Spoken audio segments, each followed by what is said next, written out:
aus dem Untergang der Weimarer Republik und der folgenden Nazi-Barbarei. Es gab ja auch schon gelungene Verbotsverfahren in der Bundesrepublik in den 50er Jahren. Beispielsweise ist unter anderem eine rechtsextremistische Partei, die Sozialistische Reichspartei, verboten worden.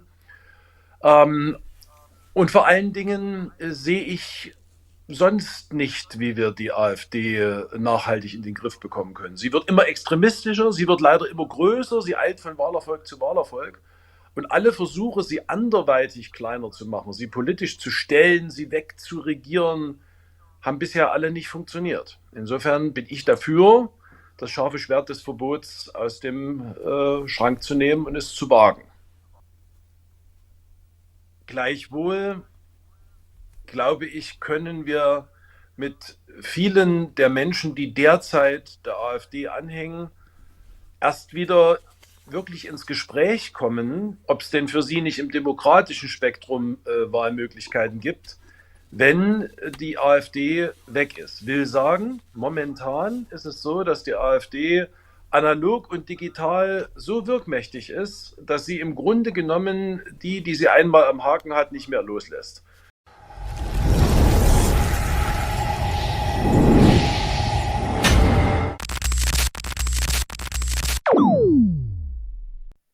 Hey Leute, ihr müsst euch das anschauen. Marco Wanderwitz von der CDU will die AfD verbieten, aber nicht, weil er glaubt, dass das demokratisch wäre, sondern weil er hofft, so Wähler zurückzuholen. Vor ein paar Wochen wollte er noch aus der Politik aussteigen.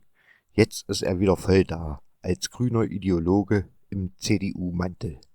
Millionen Menschen beleidigt er als verblendet.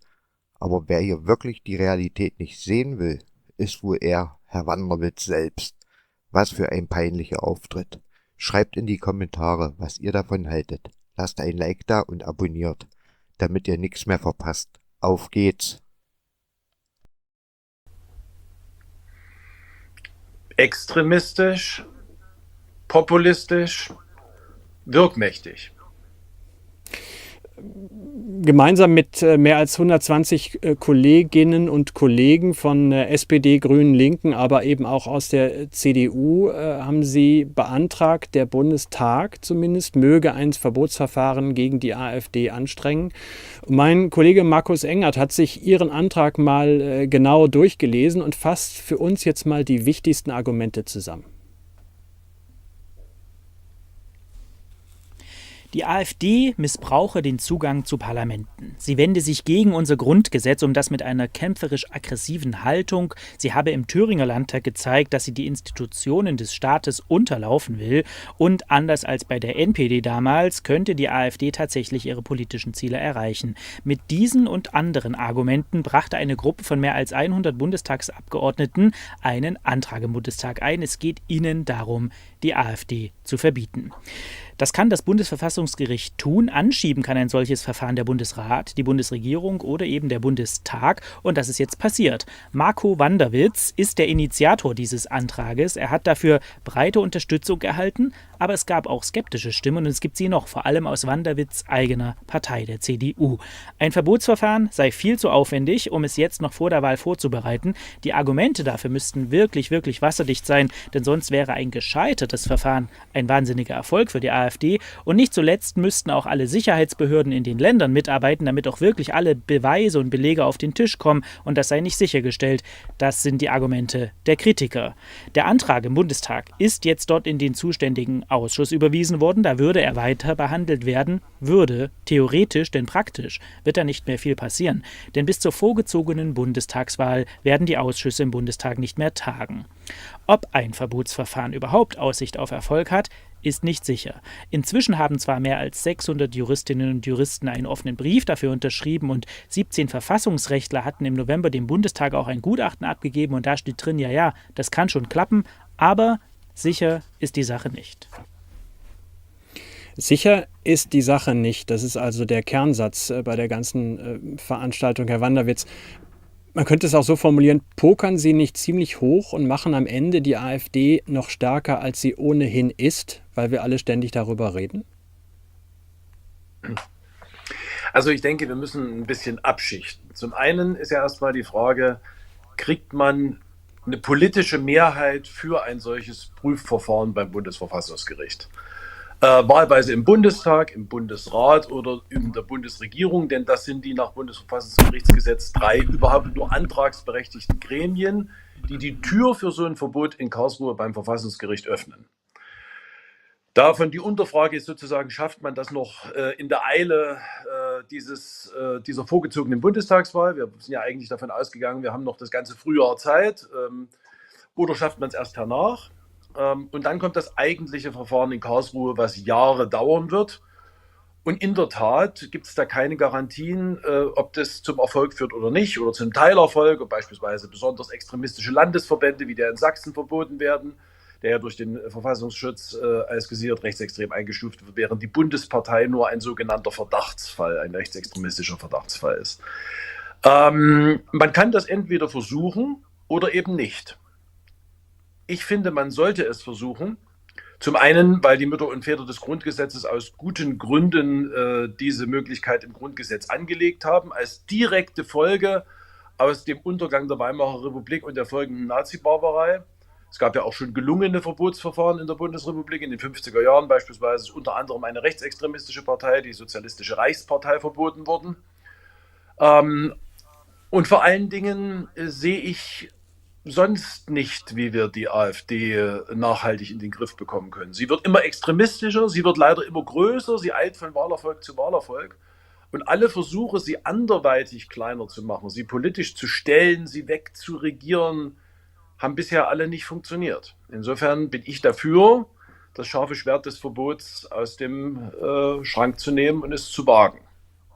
Aber dann versuche ich es mal andersrum. Ist es denn auch politisch klug? Ich meine, wir reden ja über eine Partei, die eine Zustimmung von 30, 35, in manchen Kreisen 40% bei uns im Osten hat, mit denen Ihre Partei teilweise ja zusammenarbeitet in den Gemeinden und Kreisen.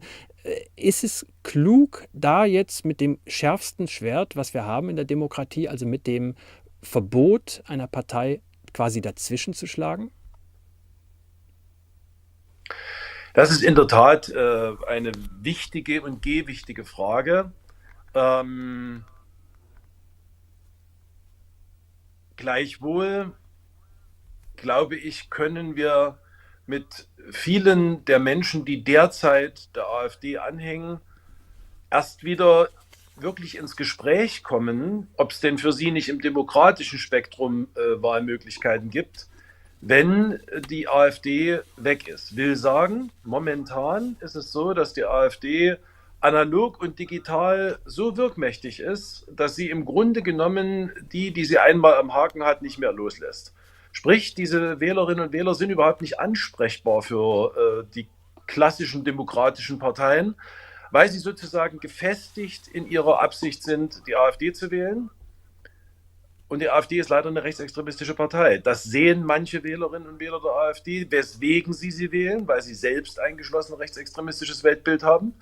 Und wieder andere sehen das nicht, weil sie es nicht sehen wollen oder weil sie es eben einfach in der Konstellation nicht sehen können. Sprich, unsere Argumente erreichen sie nicht.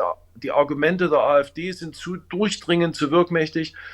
Und ich glaube, diese Menschen kann man erst wieder erreichen mit demokratischen Standpunkten, wenn mal sozusagen der Lautsprecher der AfD eine Zeit lang abgedreht wird. Das wird dann trotzdem eine große Aufgabe. Das ist nicht einfach. Wir haben eine gesellschaftliche Spaltung, die tief ist. Nur mit jedem Jahr, was die AfD länger da ist, werden die Gräben tiefer und breiter und dann wird es noch schwieriger.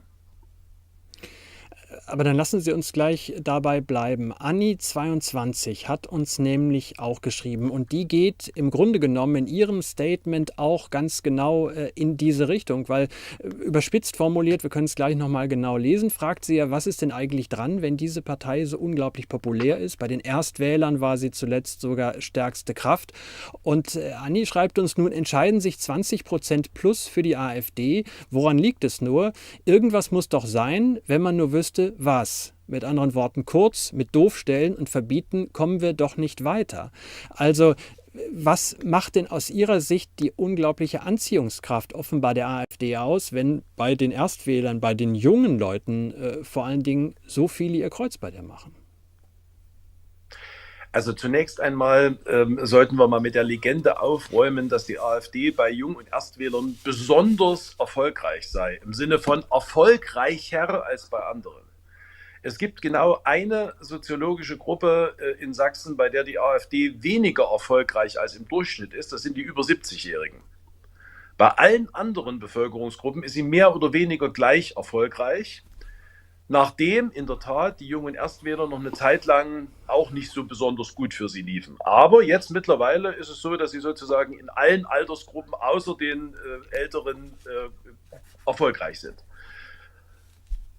Ich glaube, das hat eine Vielzahl von Gründen. Wenn wir bei den Jüngeren mal bleiben wollen, die sind natürlich besonders ansprechbar über soziale Medien, über TikTok beispielsweise.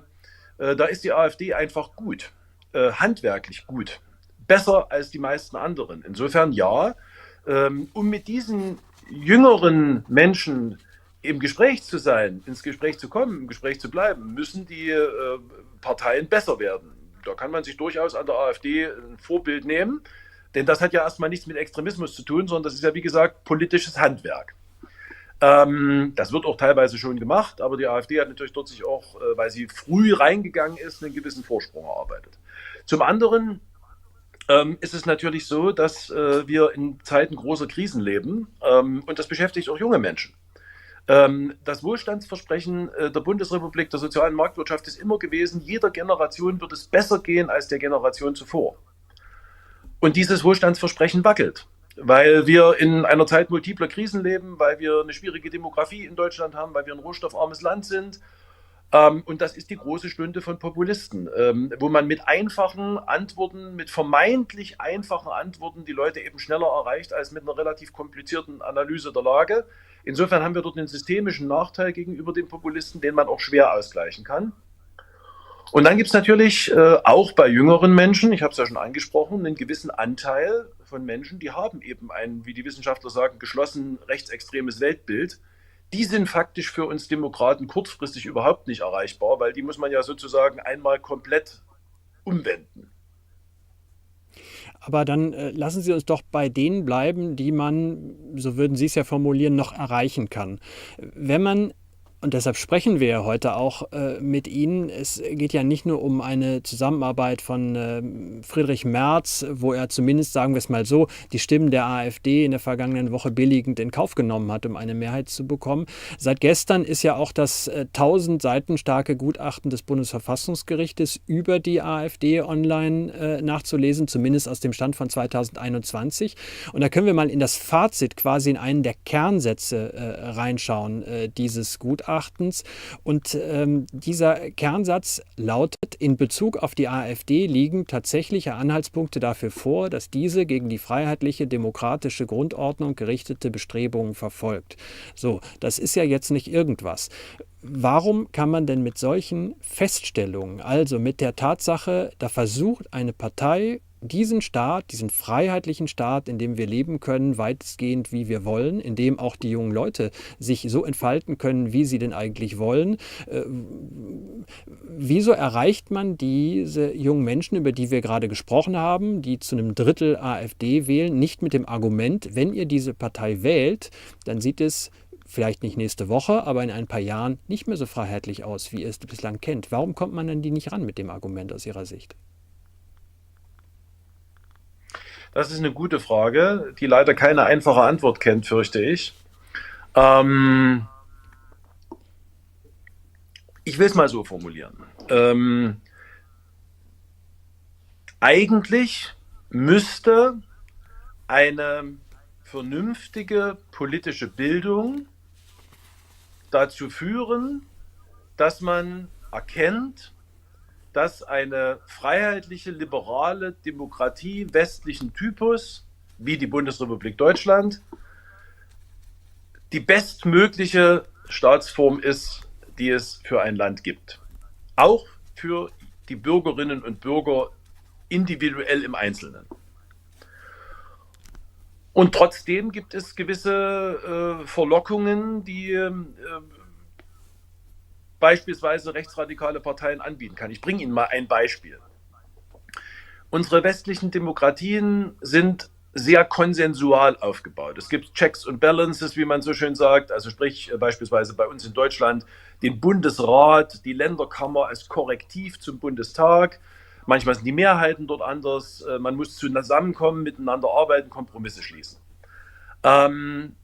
Üblicherweise sind solche Kompromisse ein sehr ausgewogenes, eine austarierte Lösung für eine gewisse Frage. Aber sie dauern. Sie sind in gewisser Weise ermüdend, sie zu finden. Und da gibt es halt die einfache Antwort, das dauert alles zu lang. Wenn es da eine starke Führerpersönlichkeit gibt und idealerweise noch eine dominierende Partei, die dann gern auch mit entsprechenden Mehrheiten ausgestattet ist, dann geht das alles schneller und die entscheiden ja im richtigen Sinne. Und der richtige Sinne, der wird dann eben festgelegt. Sprich, wenn eben jemand zum Beispiel sagt, ich möchte keine Ausländer im Land, dann wird er eben bedient und bekommt dort was ins Schaufenster gestellt, was für ihn oder sie sehr attraktiv ist, wenn man es nicht intensiver anschaut. Jetzt haben Sie mir aber in gewisser Weise den Ball vors Tor gelegt, weil wenn ich schon mit einem sächsischen CDU-Politiker spreche, dann bleiben wir doch mal bei der CDU. Die CDU regiert diesen Freistaat seit Wiedergründung 1990, also fast 35 Jahre.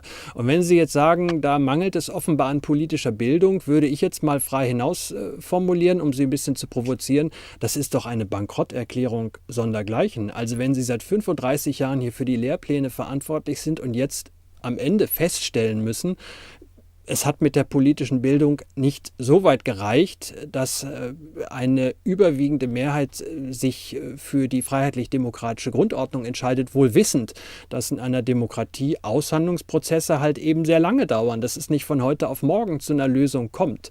Das ist doch im Grunde genommen verheerend, oder? Was in den letzten 35 Jahren dann passiert ist. Ich will mal so sagen, wenn man sich mal die neuen Länder anschaut, da ist ja ein munteres Regieren gewesen, und zwar auch ganz unterschiedlich von Land nach Land. Thüringen beispielsweise hat jetzt gerade 2 Legislaturperioden Minderheitsregierung hinter sich. Es gibt 2 Bundesländer von den 9 Bundesländern, in denen seit 35 Jahren eine Partei die Ministerpräsidenten stellt und die führende, also immer die stärkste Partei gewesen ist. Das ist in Sachsen die CDU und es ist in Brandenburg die SPD. Die gesellschaftliche Lage in Brandenburg und in Sachsen unterscheidet sich nicht signifikant. Ich glaube nicht, dass Lehrpläne allein diese Sache entscheiden. Ja, natürlich findet Bildungsvermittlung in der Schule statt, aber doch nicht nur. Schule kann nicht der Reparaturbetrieb sein, in dem alles geheilt wird, was in den Familien nicht funktioniert. Zum einen. Zum anderen hat es natürlich auch was damit zu tun, auch das ist natürlich am Ende des Tages eine Frage von Medienkompetenzvermittlung, aber es hat natürlich auch was damit zu tun, wie werden Medien konsumiert und rezipiert. Und wir haben die Situation, dass sowohl die Rolle des öffentlich-rechtlichen Rundfunks deutlich kritischer bewertet wird in den neuen Bundesländern als in den alten. Und wir haben auch die Situation, dass überregionale Qualitätsprintmedien weit weniger bis fast nicht konsumiert werden überhaupt. Sondern, und das ist natürlich eine Entwicklung, die sich in den letzten Jahren beschleunigt hat, die auch viel mit dem Thema Internet zu tun hat, viel mit dem Thema sozialen Netzwerken zu tun hat. Wir haben die Situation, dass ein erheblicher Teil der Leute, auch ein erheblicher Teil der jungen Leute, seine Informationen de facto nicht aus redaktionell verantworteten Qualitätsmedien bezieht, sondern aus Kanälen, in denen Fake News, Hass und Hetze an der Tagesordnung sind und eben nicht eine faktenbasierte, objektive Information. Und da reinzukommen, ist eine ganz schwierige Frage, über die Politik auch seit langer Zeit diskutiert, aber kaum handelt, weil das natürlich auch harte Regulierung bedeuten würde. Es gibt Länder, die haben TikTok beispielsweise abgeschalten. Es ist die Frage, wie kriege ich zum Beispiel solche Plattformen wie Telegram so reguliert, dass eben ich zumindest eine Chance habe, Fake News als solche zu erkennen, um mal ein Beispiel zu nennen. Aber warum greift Politik dort nicht ein? Ich meine, Sie machen das seit 22 Jahren, Sie wissen, wie die Abläufe sind. Ist es im Grunde genommen wie in jeder Schule auch, wenn man die Lehrpläne ein bisschen zusammenstreichen muss, weil man nicht mehr so viel Zeit hat, streicht man was bei Latein, beschwert sich der Lateinlehrer, streicht man was bei Physik, beschwert sich der Physiklehrer, und wenn man in Deutsch 2 Dramen weniger liest, hat man die Deutschlehrer bei sich im Direktorenzimmer stehen. Also ist es einfach so schwierig, weil jeder glaubt, ihm wird was weggenommen, oder auf der anderen Seite ist möglicherweise die Macht dieser internationalen Konzerne, die diese Apps, die diese Programme betreiben, zu groß? Also es ist definitiv so, dass diese Tech-Konzerne, die multinational organisiert sind, ob das nun am Ende des Tages, ob die da im Valley sitzen in Kalifornien oder ob sie in China oder in Russland sitzen, das ist gar nicht mal der große Unterschied. Sie sind im Grunde genommen weitgehend unreguliert. Leider. Was damit zu tun hat, dass es eben so unheimlich schwer ist, sie zu regulieren, will sagen, national geht es faktisch überhaupt nicht.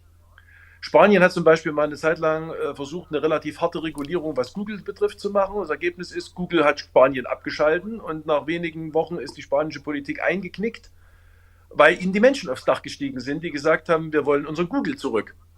Selbst die gesagt haben, wir sind für Regulierung offen, aber Google war eben nicht für Regulierung offen.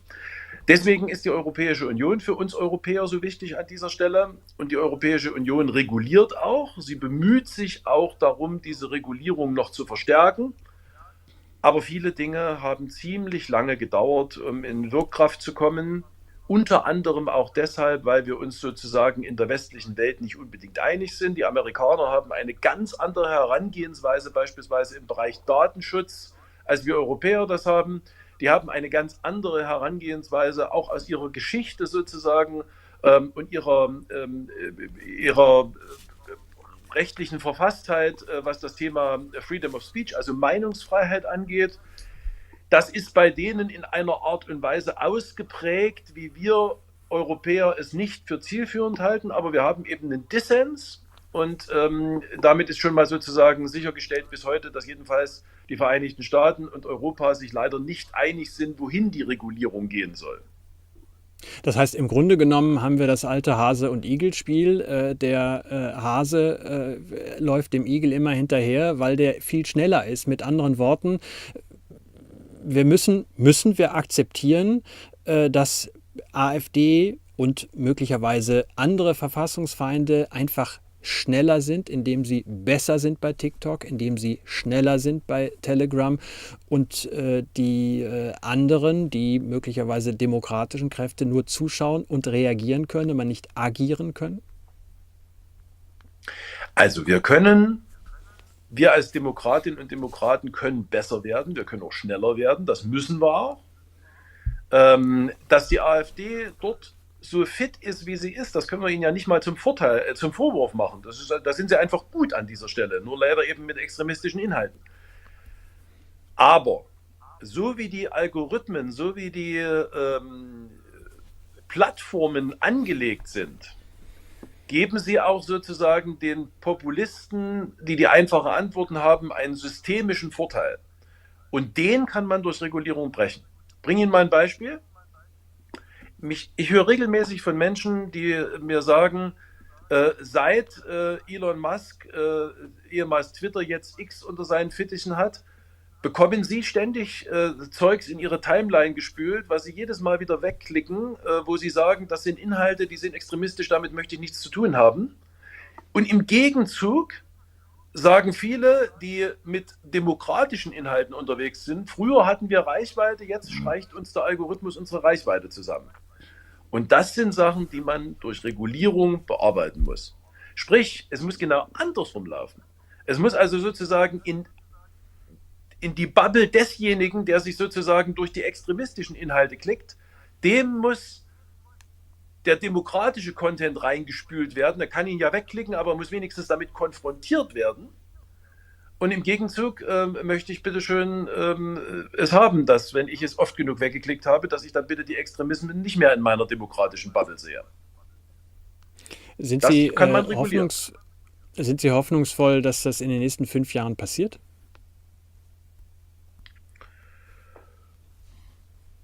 Da haben Sie jetzt aber schwer geatmet und lange geatmet.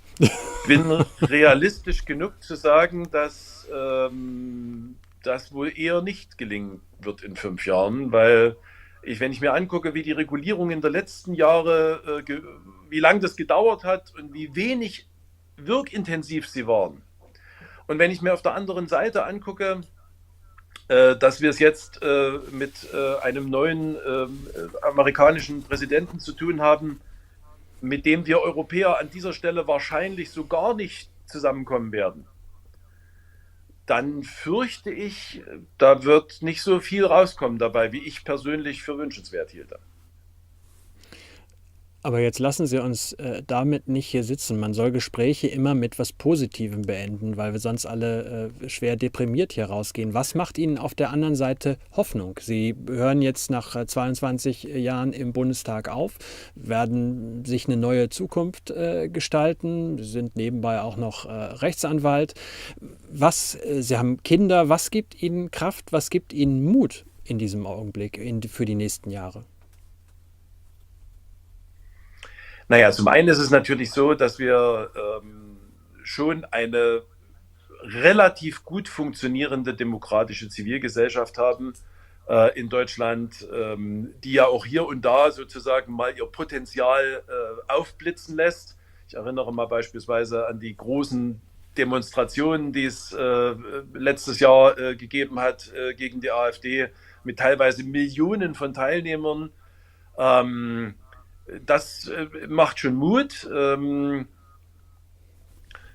Auf der anderen Seite müssen ja irgendwann mal die großen Krisen vorbei sein. Sprich, wir haben jetzt innerhalb von einem Jahrzehnt 3 wirklich große internationale Krisen, die teilweise sich überlagert haben.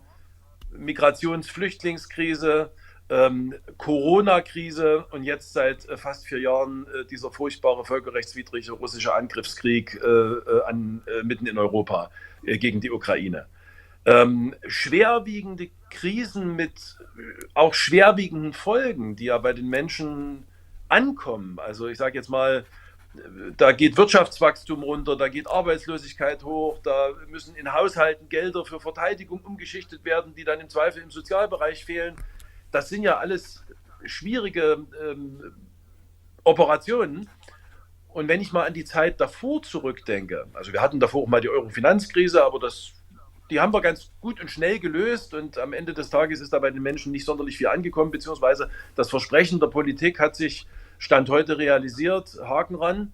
Und wenn man dann mal sozusagen in diese Zeit vor 2013, 14 zurückdenkt, da waren die Verhältnisse viel stabiler, eine viel größere Zahl von Menschen hat einen positiveren Blick auf die Zukunft gehabt, auf ihre Zukunft gehabt. Und zumindest die Hoffnung darf man ja haben, dass jetzt nicht nächstes Jahr die nächste große Krise dazukommt, sondern vielleicht mal ein Ende, zum Beispiel eben dieser unselige Krieg ein Ende findet. Und das ist aber, glaube ich, ein Stück weit auch eine notwendige Voraussetzung dafür, dass die Demokratinnen und Demokraten wieder wirkmächtiger werden können. Das ist ein Wunsch, den ich habe. Und auf der anderen Seite habe ich auch eine ziemlich große Hoffnung, dass das eintreten kann. Herzlichen Dank an Marco Wanderwitz, scheidenden CDU-Bundestagsabgeordneter aus dem Erzgebirge. Der Versuch des Verbotes der AfD, er ist jetzt zumindest in Gang gebracht. Ob er von diesem noch amtierenden Bundestag noch einmal aufgegriffen wird, das wird man in den nächsten Tagen sehen. Dann am 23. Februar die Neuwahl des Bundestages und dann fällt eben der Antrag wie alles der Diskontinuität zum Opfer. So heißt es zumindest so schön. Und das bedeutet nichts anderes, als dass die alten Anträge, die einmal im Bundestag gewesen sind, nach einer Neuwahl alle gelöscht werden und dann fängt man im Grunde genommen wieder bei Null an. Herr Wanderwitz, herzlichen Dank für Ihre Zeit. Das war unser MDR aktuell live extra zu der Frage, sollte man die AfD verbieten? Kann man die AfD verbieten? Was würde ein AfD-Verbot überhaupt bringen? Ihr könnt uns weitere Kommentare dalassen und dann sehen wir uns bald an dieser Stelle wieder. Herzlichen Dank.